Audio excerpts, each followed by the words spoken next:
주시는 말씀은 신약성경 갈라디아서 6장 14절 한 절 말씀입니다. 갈라디아서 6장 14절 말씀을 우리 한 목소리로 함께 읽도록 하겠습니다.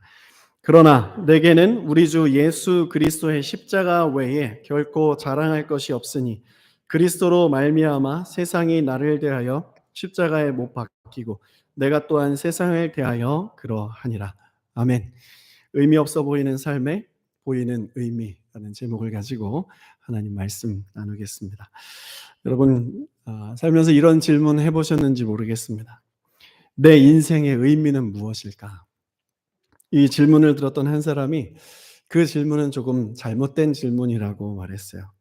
이 질문은 애초에 답이 확정될 수 없는 질문이라는 거죠. 답이 없는 질문에 대해서 답을 찾으려고 하니까 좌절감만 늘어난다. 그래서 질문을 이렇게 수정해 주었습니다. 내 인생에 어떤 의미를 부여할까? 일리가 있는 말이죠. 인간은 늘 자신의 삶의 의미를 찾기 위해서 노력해요. 그래서 발달한 것이 철학이에요. 요즘에는 인문학이 발전하고 있죠. 어떤 사람들은 삶의 의미를 찾기 위해 돈을 열심히 벌어보기도 하고 여행을 가보기도 하고 여러 가지 삶의 의미를 찾아 시도를 합니다. 하지만 어떤 시도를 해도 뭔가 개운하지 않아요. 의미를 찾은 것 같은데 시원하지 않은 느낌. 돈을 많이 벌었어요. 그래서 의미를 찾은 것 같은데 뭔가 기운치 않아요. 오히려 공허감만 더 커져 갑니다. 어떤 목표를 우리가 설정을 해도 그 목표를 달성을 했어요. 그 후에 좀 만족해야 되는데 그렇지 않아요. 오히려 시간 낭비만 한 것 같아요. 저는 십자가에서 그 인생의 의미라는 것에 대한 시원함을 찾을 수 있다고 믿습니다. 이것은 저만의 믿음이 아니에요. 십자가를 만난 사람들은 인생의 의미에 대한 의심의 여지가 없는 답을 가지고 있어요. 나는 십자가를 통해서 하나님께 영광을 돌리는 삶이 내 삶의 의미다. 할렐루야. 믿지 않는 자는 무슨 뚱딴지 같은 소리 하라고 비웃겠지만 믿는 자는 이 말에 아멘 할 수 있어요. 십자가의 도가 멸망하는 자들에게는 미련한 것이지만 믿는 자들에게는 하나님의 능력인 것입니다. 운동선수들이나 연예인들이 상을 받으면 이 영광을 부모님께 돌립니다. 미장원 원장님께 돌립니다. 나의 감독님께 돌립니다. 이렇게 말해요. 내 삶의 의미는 그들 덕분이다 이렇게 표현을 하는 것이죠. 믿는 자들은 하나님께 영광을 이렇게 돌리는 거예요. 이것이 인생 역전의 발판이고 이 역전의 능력이 십자가에 있는 거야. 말씀 읽겠습니다. 고린도전서 15장 10절 다 같이 시작. 그러나 내가 나된 것은 하나님의 은혜로 된 것이니 그의 은혜가 헛되지 아니하여 내가 모든 사도보다 더 많이 수고하였으나 내가 한 것이 아니요 오직 나와 함께 하신 하나님의 은혜로라. 나의 나된 것은 하나님의 은혜다. 은혜는 십자가를 통해서 받는 거예요. 그러면 내 삶의 의미가 되는 거예요. 그래서 내게 주신 은혜를 헛되게 하지 않는 것이 내 삶의 의미다. 이렇게 바울이 그리스도인들을 대표해서 고백을 해줬어요. 이 고백이 우리의 고백이 되어야 할 것입니다. 그러므로 그리스도인은 세상에서 가장 의미로운 존재죠. 믿는 자는 예수 십자가 구속의 은혜로 잃어버린 하나님의 형상을 찾았어요. 십자가는 인간의 의미가 무에서 유로 전환되는 터닝 포인트죠. 인생은 덫이 없고 시간은 빨리 가요. 믿는 자나 안 믿는 자나 사는 것은 비슷해요. 문화평론가 이어령 선생님이 이런 말을 했어요. 젊은이는 늙고 늙으면 죽어요. 그러니 내일 산다고 생각하지 말고 오늘 이 순간을 현실을 잡으라. 이런 말을 했어요.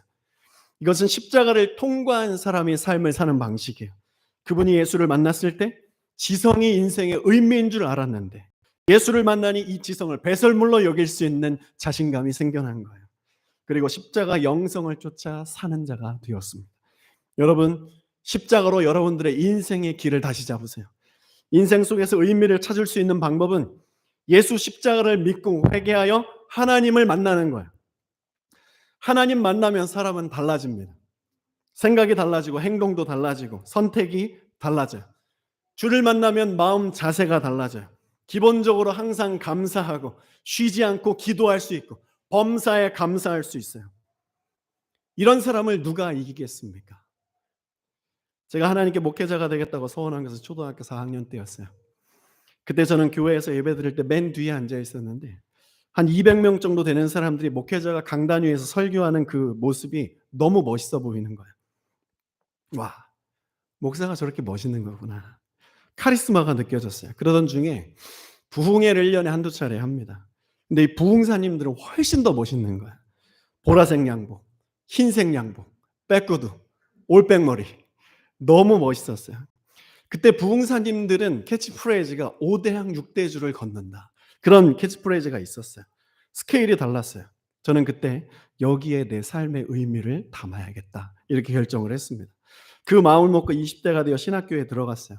내 인생에 목회자의 삶은 충분히 큰 의미가 될 것이라고 생각했습니다. 저도 5대양 6대주를 다니며 복음 전하게 해달라고 기도하며 커왔어요. 지금 되돌아보면 하나님께서 그 기도를 들어주신 것 같아요. 남미와 그 호주 이 지역 빼고는 거의 다 가본 것 같아요. 전도사로 사역을 시작하게 되었어요. 어릴 적 봤던 이 목회자의 삶을 와 이제 나도 살겠구나 기대가 컸습니다. 근데 막상 사역자의 삶을 시작하고 보니까 목회자의 설교와 카리스마 넘치는 그런 삶이 목회의 전부가 아니라는 것을 깨닫게 되었어요. 흰 양복, 백구두 한 달에 50만 원 받는데 500불 정도 받는데 그 돈으로 이걸 어떻게 사요? 사역이 녹록지 않았어요. 사역을 시작하고 사역자라고 교회에 들어갔는데 이 사역에 대한 정체성이 혼란이 오는 거예요. 도대체 사역이란 무엇인가? 목회자는 뭐지? 사역이 뭐야?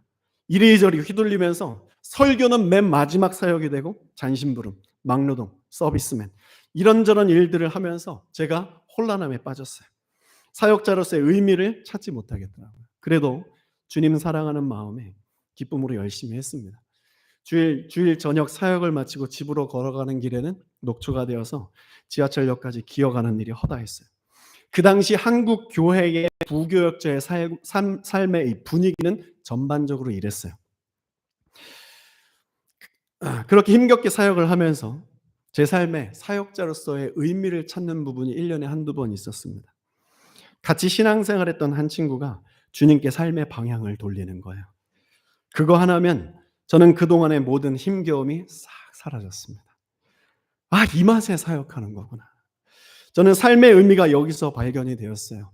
50만 원, 사람이 작다고 여겨지지 않는 포인트가 바로 거기였어요.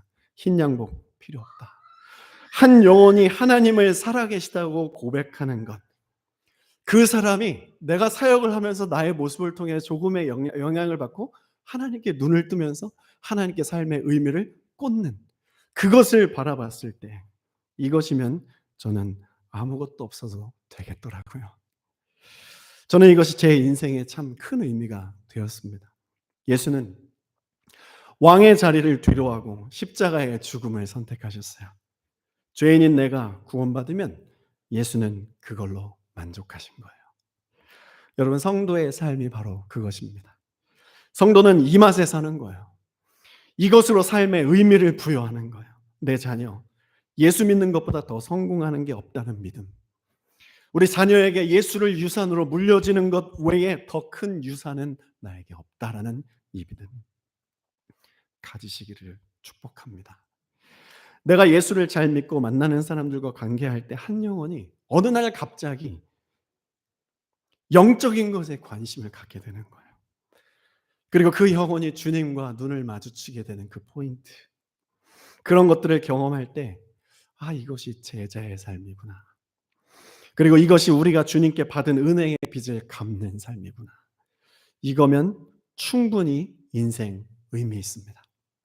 바울도 예수 만나고 지난날에 바울이 가지고 있던 모든 부귀영화를 배설물로 여겼어요. 그의 과거가 얼마나 화려했습니까? 그것을 충분히 뒤로 할 수 있는 가치. 다시 그것에 눈을 돌리지 않을 만큼 예수 그리스도의 십자가의 가치는 고귀한 것인 거예요. 예수 십자가의 구원을 발견한 자, 누구나 이렇게 살 수 있습니다. 사람은 기본적으로 만나는 사람들에게 나는 내가 만나는 사람에게 좋은 이미지를 갖기 원해요. 그래서 옷도 예쁘게 입고 사람들의 만남 속에서 나이스한 모습을 보이려고 노력을 하죠. 그러나 사람이 사람에게 아무리 잘해줘도 좋은 영향만 가지는 않아요. 왜냐하면 사람은 죄인이기 때문이에요. 사람은 대부분 오해라는 은사를 가지고 있어요. 이것이 인간의 기본적으로 가지고 있는 죄성이에요. 내가 주인된 삶의 자세라고도 할 수 있죠. 이렇게 말하면 저렇게 해서 오해하고, 말하지 않는 것이 도움이 되겠다 싶어서 말을 안 하면 그것이 상대방에는 오히려 화근이 되어서 그 관계가 틀어지기도 하는 일들이 있습니다. 교회라고 다르지 않죠. 그래서 교회에 모이면 예수님 이야기를 하는 것이 가장 좋은 거예요. 십자가 보혈을 많이 찬양하는 것이 좋아요. 예수 십자가를 붙들고 찬양하고 예배할 때 찬양팀은 싸우지 않아요. 예수 십자가를 붙들고 찬양할 때 찬양팀은 은혜가 있어요. 예수 십자가의 이야기를 중심으로 모이는 우리 교회 되기를 소원해요. 그 이야기를 나눌 때 성령이 임해요. 사람의 지혜 필요 없어요. 생명을 나누어야 생명이 경험됩니다. 우리가 생명을 나눠야 돼요. 우리가 생명을 입술로 선포해야 돼요. 그래야 생명이 피어나는 거예요. 땅의 것은 생명이 아니에요. 나눠봤자 시간만 낭비해요. 교회, 성도, 우리의 대화 가운데 예수 생명이 더 많이 나눠줘야 됩니다. 가정으로부터도 그거, 다른 것 염려하지 않아야 돼요.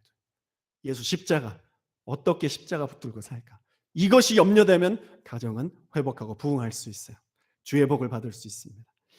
교회의 존재의 목적과 의미는 성도들이 예수님 사랑할 때 드러나는 거예요. 교회에 다녀도 의미를 못 느끼는 분들이 많아요. 꼭 교회 다녀야 돼? 혼자 믿으면 안 돼? 마음 중심에 예수님 모시고 좀 조용히 살면 안 돼? 되죠? 왜 안 돼요? 됩니다. 그런데 그거 아세요, 여러분? 우리 주님은 교회를 통해서 세상에 하나님의 영광을 나타내시도록 결정하셨어요. 주님은 교회를 통해 세상에 하나님의 은혜, 하나님 살아계신 주님의 빛과 소금의 역할이 드러나기로 결정하셨어요. 그래서 교회 다니는 거예요. 교회는 나 잘 되라고 다니는 게 아니에요. 주의 영광 비추기 위해서 다니는 거예요. 하나님의 영광을 더 잘 나타내고 싶어서 교회 모여서 서로 십자가 지는 훈련을 하는 거예요. 깨지고 회복되고 십자가만 남도록 모이는 거예요. 많이 신앙생활 해봤잖아요. 남는 건 십자가밖에 없어요. 내 삶에서 십자가의 은혜가 드러나는 것 외에 내가 성령 충만하게 살아가고 사람들에게 하나님께 인정받는 길이 없어요. 요한복음 3장 16절 다 같이 읽습니다. 시작. 하나님이 세상을 이처럼 사랑하사 독생자를 주셨으니 이는 그를 믿는 자마다 멸망하지 않고 영생을 얻게 하려 하심이라. 하나님이 세상을 사랑하시는 것을 누가 알아요? 독생자 예수가 하나님의 아들이라는 것을 믿는 교회가 알죠. 교회는 세상에 예수 구원을 전해야 돼요. 우리의 삶으로 전해야 돼요. 예수 구원을 우리의 삶으로 누려야 되시고, 그래야 세상이 주를 믿고 멸망하지 않고 영생을 얻게 되죠. 이 말은 하나님은 교회를 통해서 인간의 삶의 의미를 회복하신다는 말이에요. 의미 없어 보이는 삶에 보이는 의미, 십자가를 통해서 가능합니다. 여러분, 교회 꼭 가야 돼? 힘들면 이 말 할 수 있어요. 근데 이 말 여기 있는 분들은 함부로 하지 않기를 바라요. 영적인 무식이 탄로나는 거예요. 예수 십자가 통과하지 못한 티가 나는 거예요. 교회를 어떻게 이해했길래? 교회는 십자가 중심으로 모여만 있어도 치유와 회복이 일어나는 곳이에요. 오늘날 교회에서 우리는 왜 그것을 못 느낍니까? 내가 십자가에서 많이 멀어져 있기 때문인 거예요. 십자가 신앙을 그래서 회복해야 됩니다. 여러분, 신앙 별거 없다고 생각하지 마세요. 내가 십자가에서 멀어졌다고 생각하시면 돼요. 회개하고 신앙을 회복하세요. 신앙은 능력이고 죽은 자도 일으키게 하는 힘이 있어요. 세상에 살면서 아무리 좋은 것 반복하면 언젠간 질리게 돼 있어요. 근데 예수 믿는 거는 반복하면 할수록 더 재밌어요. 십자가와 함께 예수 믿으면 늘 새롭습니다. 바울이 그걸 알았어요. 14절 말씀 다 같이 우리 세번역본으로 읽어보겠습니다. 시작. 그런데 내게는 우리 주 예수 그리스도의 십자가밖에는 자랑할 것이 아무것도 없습니다. 그리스도로 말미암아 내 쪽에서 보면 세상이 죽었고 세상 쪽에서 보면 내가 죽었습니다. 오늘 이 말씀 우리 집중적으로 연구할 텐데, 먼저 바울은 나의 주가 아니라 우리 주 예수 그리스도의 십자가밖에는, 이렇게 말했어요. 왜 바울이 나의 주라고 말하지 않았을까? 우리 주 예수라고 굳이 말한 이유가 무엇일까? 이것은 교회가 공동체성이 그만큼 중요하기 때문이에요. 갈라디아 교회는 바울이 전한 복음으로 세워진 곳이에요. 십자가와 부활과 재림의 복음. 이 복음으로 세워진 복음의 자유함을 느꼈던 교회예요. 그런데 이 교회에 다른 복음이 들어오면서 교회가 혼란에 빠졌어요. 그래서 다시 바울이 펜을 들어 편지를 쓰는 거예요. 11절 말씀 시작. 내 손으로 너희에게 이렇게 큰 글자로 쓴 것을 보라. 이미 전한 복음을 갈라디아서 편지를 다시 보내는 거예요. 큰 글자로 쓴 것을 보라. 얼마나 중요하였기에. 예수 십자가 신앙으로 순교를 각오한 사람도 살다 보면 쓰러지고 힘 빠지고 소명 잃어버리고 살 수 있어요. 기억하세요. 나 예수를 위해 죽겠다, 예수께 내 삶 바치겠다 한 사람도 살다 보면 힘 빠지고 쓰러지고 소명감 없이 살 수 있습니다. 세상이 바로 그런 곳이에요. 그럴 때 우리는 다시 복음 앞으로 나아가야 돼요. 바울이 다시 내 손으로 큰 글자로 쓴 이 복음을 보라 말씀하신 것처럼 다시 그 복음 앞에 우리가 나아가는 것이 중요한 거예요. 갈라디아 교회 복음의 자유와 진리를 어떤 교회보다 선명하게 믿고 수호하던 교회가 바로 갈라디아 교회였어요. 이 복음의 뚜렷함이 바울 서신에 나타난 어떤 교회보다 뚜렷하고 선명하게 기록되었던 그 교회가 바로 갈라디아 교회예요. 그런데 이 교회도 시험에 들었어요. 그때 다시 바울의 복음이 이들에게 전파된 것입니다. 여러분, 여기서부터가 중요해요. 바울은 이 본문에서 교회가 복음으로 공동체성을 유지하고 세상의 참빛이 되기 위해서는 먼저 개인이 십자가를 경험해야 된다는 것을 가르칩니다. 14절 말씀 메시지 성경으로 다시 한번 읽어볼게요. 그 다음 PPT 없습니까? 그 다음 시작. 그러나 나는 우리 주 예수 그리스도의 십자가만을 자랑하겠습니다. 그 십자가로 말미암아 나는 이 세상에 대해 십자가에 못 박혔고 남을 기쁘게 하거나 남이 지시하는 하찮은 방식에 나를 끼워 맞추려는 숨막히는 분위기에서 벗어났습니다. 바울은 혼자서만 예수 잘 믿고 싶어 하지 않았어요. 우리 주 예수 그리스도 십자가 영광을 위해 살기 위해서 나는 어떻게 살아가야 되는가? 여기에 열매 맺는 삶, 여기에 하나님의 영광을 드러내는 삶의 의미를 찾는 포인트가 있는 거예요. 바울은 자기 자신이 이 세상에 대해서 십자가에 못 박혔고 세상 방식 따르지 않는다라고 선언합니다. 여러분, 세상 방식을 벗어나는 것에 대해서 너무 불안해하지 마세요. 결국은 다 사라질 것들이에요. 세상에서 우리의 신앙과 이렇게 정면으로 부딪히게 되는 지점들이 있잖아요. 여러분들 각자 다를 텐데 그런 지점 속에서 믿음을 선택하고 복음을 선택하고 주의 길 걸어가는 것에 대한 삶의 두려움을 갖지 마세요. 세상의 것들 포기하는 것 같아, 잊어버릴 것 같아, 내가 지워질 것 같아, 여기에 대해서 별로 두려워하지 마세요. 다 지워지는 것들이에요. 거룩을 선택하고 하나님을 선택해야 돼요. 나의 삶의 현장에 열매를 맺기 원하면, 하나님이 주신 열매를 맺기 원하면 다른 사람이 잘해야 된다고 하기보다는 바울처럼 내가 너희들 잘되게 하기 위해서 내가 십자가 진다, 이 마음으로 살면 되는 거예요.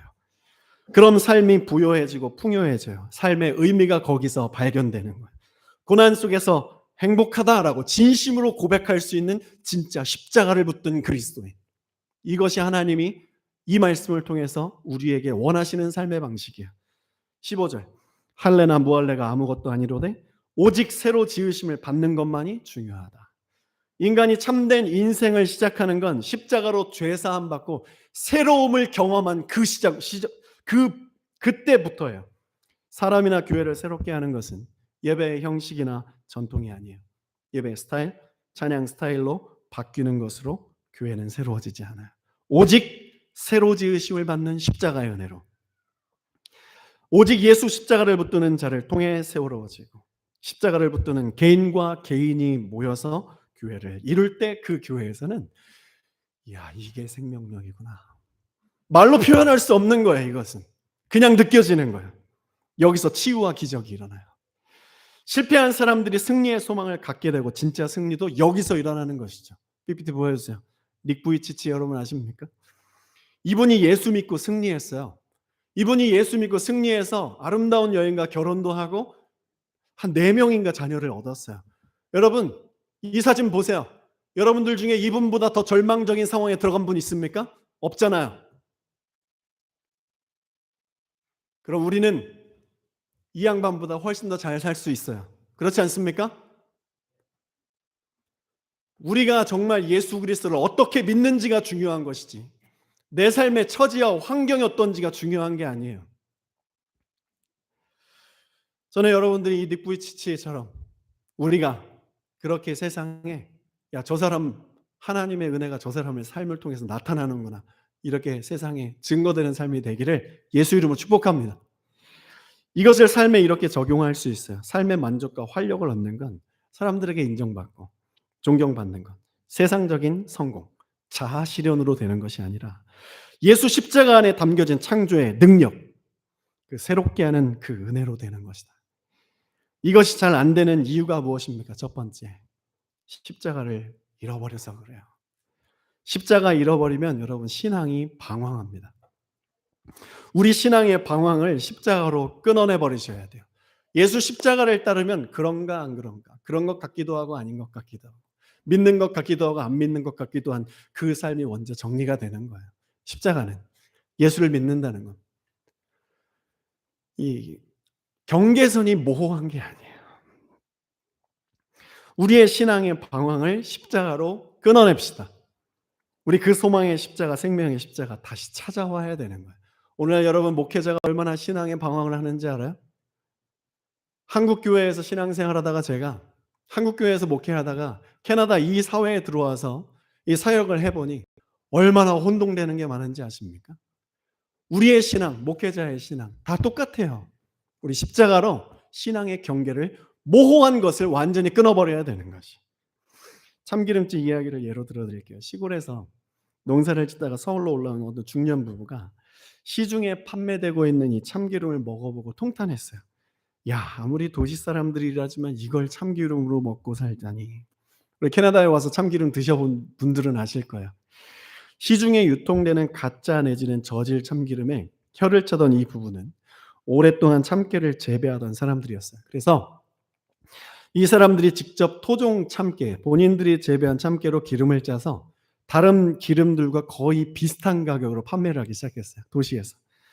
이익이 별로 없어도 신용을 지키고 진짜를 공급하면 손님이 많아져서 장사가 잘 될 것이라고 믿었기 때문이죠. 그러나 결과는 반대였어요. 몇 달 후에 가게는 문을 닫았어요. 왜냐하면 그 집 참기름 맛이 이상하다는 소문이 들은 거예요. 너무 오랫동안 가짜 참기름을 먹고 살아온 동네 사람들이 진짜 참기름 맛을 잃어버린 거죠. 오늘날 참된 복음의 진리가 이런 대접을 받고 있지는 않습니까? 내가 믿는 십자가는 삶에 별로 도움이 안 되는 것 같아요. 고난이 올 때 십자가를 붙들어야 되는데 정작 고난이 오면 십자가 붙들 여력이 없어요. 지금 이 상황에 무슨 십자가야 하는 거지. 또한 평안할 때는 지금은 안 져도 돼 하면서 십자가를 피하죠. 그렇게 살아가다가 십자가의 복음을 들으면 어쩌면 지금 이 자리에도 그런 분들이 있을지 모르겠어요. 아, 십자가 메시지 너무 과격하다, 이렇게 받아들일 수 있는 거예요. 너무 둔탁해. 십자가, 신앙, 멋이 없어. 아름다움이 없어. 평안이 없어. 그것이 편안함인 줄 속는 줄도 모르고. 신앙이 이렇게 형성된 이유는 먼저 강단에서 이 십자가 복음이 고난주간에만 선포돼서 그런 거예요.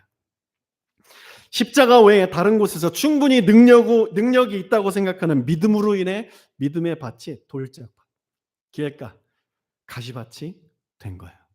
십자가로 믿음이 형성되어야 좋은 땅이 되어서 30배, 60배, 100배 열매를 맺는데, 김난주 목사님 십자가를 경험하라는 책에서 이런 말을 했어요. 많은 그리스도인들의 관심이 우리를 향한 하나님의 요구가 무엇인가 보다는 우리가 필요로 하는 것에 대하여 기독교 신앙이 무엇을 해줄 수 있는가, 여기에 맞춰져 있다 말을 했어요. 공감이 되죠? 제 삶에도 그런 사람들이 참 많아요. 하나님, 저 이렇게 하나님만 바라보고 사는데 뭐 주실 거예요? 이 생각이 굳이 내가 묵상을 하지 않아도 아침에 잠을 자고 일어나 깨면 그냥 내 마음속에 배달이 되어 있는 거예요. 이게 나쁜 것은 아니지만 그게 신앙생활의 주된 관심이라는 거죠. 이것은 좋은 땅으로서 30배 열매만 맺는 거예요. 여러분, 하나님의 복은 이 땅에서 잘 되는 30배의 복이 있지만 영적인 복, 60배의 복이 있고 100배의 복이 있습니다. 우리 그리스도인들의 하나님이 주시는 복의 수준이 30배에 멈춰져 있으면 안 되는 거예요. 60배, 100배의 복이 있어요. 그 60배, 100배의 복을 어떻게 살아가느냐? 마태복음 5장부터 7장까지 산상수훈 말씀에 다 기록되어 있죠. 언젠가는 하겠지만 오늘은 그 시간은 아니에요. 다시 본문으로 와서 여러분, 십자가는 누가 지는 것입니까? 내가 지는 거예요. 예수님은 그동안 훈련시켜온 3년 동안 12 제자 중에 한 사람에게, 야, 내가 너희들에게 이렇게 많은 능력 주었고 너희들 이런 은혜를 줬으니까 나 대신 누가 십자가 좀 대신 져라, 이렇게 말하지 않으셨어요. 내가 십자가 잘 질 수 있도록 기도해다오, 이렇게 부탁했습니다. 십자가 지심으로 이 비겁한 제자들을 비범한 주의 제자로 만들어버렸어요. 바울도 갈라디아 교회가 영적으로 다시 회복할 수 있기 위해서 너희들 십자가 제대로 져야 된다, 이렇게 말하지 않았어요. 내가 세상에 대해 못 박히고 세상도 나에 대해서 못 박혔다. 내가 십자가를 짐으로 우리 주 예수 그리스도의 은혜가 이 가운데 나타나기를 원하노라, 이렇게 선포하면서 갈라디아서를 마치고 있어요. 그래서 이 설교를 하는 제 자신이 지금 너무 고민인 거예요. 여러분들은 이 고민이 있는지 모르겠어요. 나는 지금 잘하고 있나? 집에서 나는 십자가 잘 지고 있나? 저는 결혼하고 아이를 키우면서 아내에게 이 말만은 하지 말아야겠다라고 다짐한 것 2가지가 있어요. 오늘 아침도 싸울 뻔했는데, 차 안에서. 첫 번째는 집안 꼴이 이게 뭐야? 2번째는 애들 왜 이렇게 키웠어? 이 2가지 말만은 하지 말자. 이것은 부모가 함께 책임을 져야 할 문제를 상대방에게 미루는 아주 죄인스러운 말이에요. 부모가 가정에서 함께 지어야 할 십자가를 같이 지지 않는 예죠. 이런 상황에서는 좋은 열매가 나올 수 없습니다. 그러나 여러분, 오해하지 마세요. 저는 말만 그렇게 하지 않을 뿐 행동은 이미 그런 모습을 많이 보이고 있는 죄인일 뿐이에요. 또 바울은 내가 십자가를 더 잘 질게 라고 먼저 말하지만, 그리고 바울이 또 한 번 말하는 것이 있어요. 먼저 내가 십자가를 지고 그 다음에 우리 주 예수 그리스도의 십자가니까 우리 같이 지자. 이것도 반드시 나누는 거예요, 이 말씀 속에서. 여러분, 이것은 신앙의 원리이기도 하지만 삶의 원리예요. 바울은 이걸 알았어요. 십자가에는 부활이 있다, 생명도 있다. 십자가를 붙들면 열매가 좋다는 걸 알아요. 갈라디아 교회 성도들도 삶에 문제가 많고 다른 복음으로 교회가 오염되어 있기는 하지만 그래도 이 십자가의 능력을 알고는 있었어요. 영적으로 그나마 열려 있는 거예요. 그러면 소망이 있어요. 십자가 이야기는 통하지 않으면 잘 못해요. 바울은 갈라디아 성도들과 십자가로 연결되어 있어요. 그래서 복음을 마음껏 선포할 수 있는 것이죠. 이 십자가의 복음을 선포하겠다고 이 4주 동안 말하고 나서 여러분들 이 자리에 모이는 이유가 무엇이에요? 십자가의 능력이 있다는 것을 알기 때문이잖아요. 제 설교가 뭐 탁월합니까? 그냥 십자가의 능력이 있다는 걸 알기 때문에 온 거잖아요. 그래서 저는 그냥 십자가만 선포할 것이고, 우리가 이 상황 속에서 십자가의 능력이 뭔가 이 알미 있는 거예요. 이 통함이 있는 거예요. 바울과 갈라디아 성도들의 이 영적인 소통. 십자가의 능력이 있다는 거. 이것 알고 모이면 어떤 어려움에 처해 있어도 이 십자가 다시 붙들 수 있기 때문에 소망이 있는 거예요. 십자가로 대화할 수 있음에 감사합니다, 여러분. 거기엔 여전히 설레이는 미래와 소망이 있다는 것을 믿으십시오. 우리가 지금 십자가를 오고 가면서 하나님의 말씀 잘 나누고 있다면 우리의 삶에는 하나님께서 열어주실 찬란한 미래가 있다는 것을 믿으시길 바라요. 이 십자가 메시지를 통해서 부활을 같이 경험하고 싶어요. 우리 영적으로 통합시다. 마음을 엽시다. 십자가로 더 마음을 활짝 열어드립시다. 저는 여러분이 보실 때는 많이 부족하고 게을러 보일지 모르겠지만 저는 지금 이 상황 속에서 제 나름대로 십자가 붙들고 살려고 부단히 노력하고 있어요. 더 열심히 살지 못해서 부족하고 죄송할 뿐이에요. 어떻게 하는 것이 더 십자가를 잘 지고 자기를 부인하는 것인지 늘 고민하고 살고 있어요. 하지만 교회는 목회자 한 사람을 통해 움직여질 때보다 여러 사람들이 유기적으로 같이 십자가 붙들고 움직일 때 더 큰 능력이 있는 거예요. 그게 맞아요. 그래서 여러분 말씀드리고 싶은 거예요. 여러분 교회에 성령이 임하고 진짜 교회의 능력이 세상에 나타나는 것을 보고 싶으면 각자의 십자가를 지십시오. 주님을 더 사랑하세요. 그러면 하나님께서 여러분 삶을 책임져 주실 거예요. 여러분, 하나님이 여러분들의 삶을 책임져 주시는 데에는 내 능력, 내 삶에 나의 어떠함이 1도 포함되지 않아요. 십자가만 경험되면 하나님이 우리를 100% 책임져 주는 것을 경험할 거예요. 십자가를 믿지 못하기 때문에 우리의 삶에 하나님의 능력이 간섭되지 않는 것뿐이죠. 우리 그렇게 하나님 말씀 배우러 모이고 그 말씀 전하러 흩어지는 선교적 공동체가 됩시다. 오늘날 하나님의 진리를 위탁받은 교회가 무엇 때문에 영적인 어려움을 겪고 있습니까? 말씀 묵상은 계속하는데 왜 말씀이 내 자아를 하나도 변화시키지 못합니까? 믿는 것 같은데 왜 하나님이 내 삶에 아무런 일도 안 하는 것 같습니까? 왜 내 인생에 주님께서 아무런 능력, 기적, 삶의 열림 허락해 주시지 않는 것 같습니까? 십자가가 입술과 머리에서 삶으로까지 연결되는 순종이라는 통로, 순종이라는 파이프, 순종이라는 연결선이 끊어져 있기 때문이에요. 내가 죽어야 돼, 죽어야 돼 말만 하면 미랄의 열매가 맺혀질 수가 없어요. 이런 영적 상황에 오늘 바울의 고백은 막혔던 이 배수관을 열어주는 듯한 아주 시원한 메시지가 되죠. 내가 십자가를 경험해야 된다.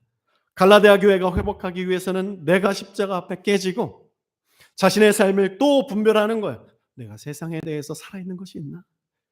내가 세상을 사랑하는 것이 무엇이 있나? 바울이 고백하는 거예요. 십자가의 은혜와 사랑을 경험하고 새로움을 경험하는 것, 이것이 지금 우리들의 삶의 회복의 길이다. 바울이 본인에게, 그리고 바울이 우리 주 예수 그리스도를 고백하는 갈라디아 교회에게 선포하는 거예요. 그래서 말하는 거예요. 내가 십자가를 붙들어야겠다. 그러면서 사랑을 실천하는 거죠. 다른 사람이 십자가 지고 삶의 하나님의 복을 받는 것을 봐서는 십자가 은혜 나에게 경험될 수 없어요. 새롭게 하소서라는 간증 TV가 있어요. 유튜브에 보면 많은 간증의 내용들이 있어요. 그거 봐도 여러분들에게 십자가는 느껴지지 않을 수 있어요. 충분해요. 왜냐하면 그건 그 사람의 십자가이기 때문에. 보고 거기에 만족과 위로를 얻는 것까지만 우리가 가기 때문에. 여러분, 새롭게 하소서는 그 사람을 새롭게 하는 것이고 나를 새롭게 하는 게 아니에요. 내가 십자가를 붙들어야 주님이 날 새롭게 하시는 거예요. 바울은 다른 복음에 현혹되어 혼란함을 겪고 있는 갈라디아 성도들을 일깨우면서 너희들이 잘못했다 이렇게 말하지 않아요. 내가 잘못했다 이렇게 말해요.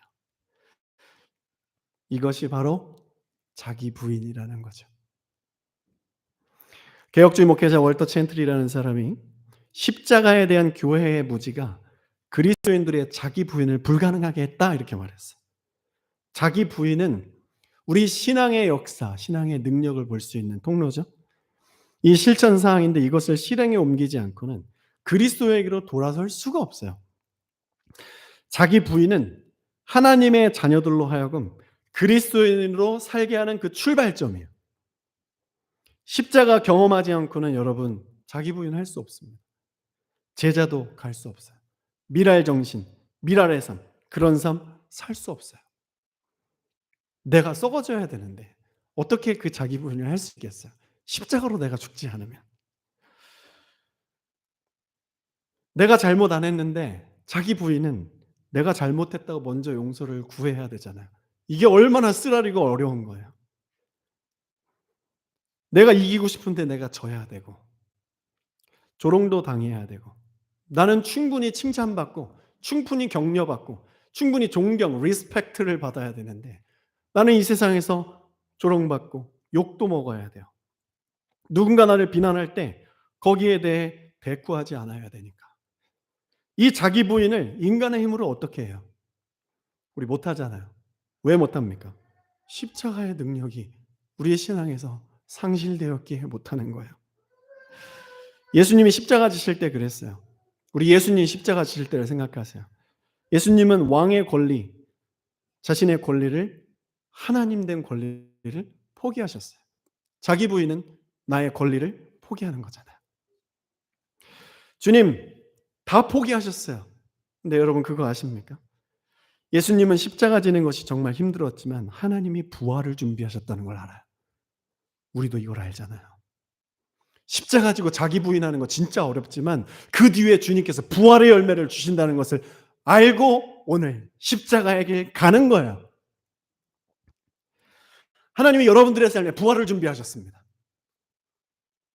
자기를 부인하는 것. 나의 권리를 포기하면 하늘의 시민의 권리가 오는 거예요. 하나님의 자녀된 권리가 오는 거예요. 여러분, 우리는 주님의 보좌 우편에 앉게 될 사람들이에요. 우리 이것으로 오늘을 이겨냅시다. 십자가를 지는 것, 세상에서 미련하게 바보같이 당하면서 사는 것, 남들보다 내가 더 수고하고 헌신하며 사는 것, 자존심 상하기도 하고 눈물 나고 열받기도 하지만 주님이 주실 선물, 주님의 부활을 믿고 십자가 지며 나아갑시다. 여러분, 이거 정말 힘든 거 알아요. 저도 매일 고민이에요. 그리고 우리는 이걸 알아야 돼요. 우리 십자가 지는 거 잘할 때보다 잘 못할 때가 앞으로도 더 많을 것이다. 저도 똑같아요. 그래서 저는 사랑하는 여러분께 이 바울의 심정으로 말하고 싶어요. 제가 더 십자가를 지겠습니다. 부족하지만. 제가 세상에 대해서 못 박혀서 하나님의 말씀과 기도에 매진하며 하늘의 가치를 바라보고 인생길 걷겠습니다. 이번 주에 제가 허리가 아파가지고 화요일, 수요일 침대에서 일어나지 못하고 있을 때 하나님 앞에 무릎 꿇는 게 쉽지가 않더라고요. 이 마음이구나. 그 마음을 또 깨닫게 해주시면서 침대에서 기어 내려와가지고 이렇게 미끄러져서 기어 내려와서 침대에 이 시트를 붙들고 하나님 앞에 이렇게 손을 모았어요. 회복시켜 주시지 않아도 되겠더라고요. 이렇게 손을 모으고 하나님 앞에 눈을 감는 것 자체가 너무 감사해서.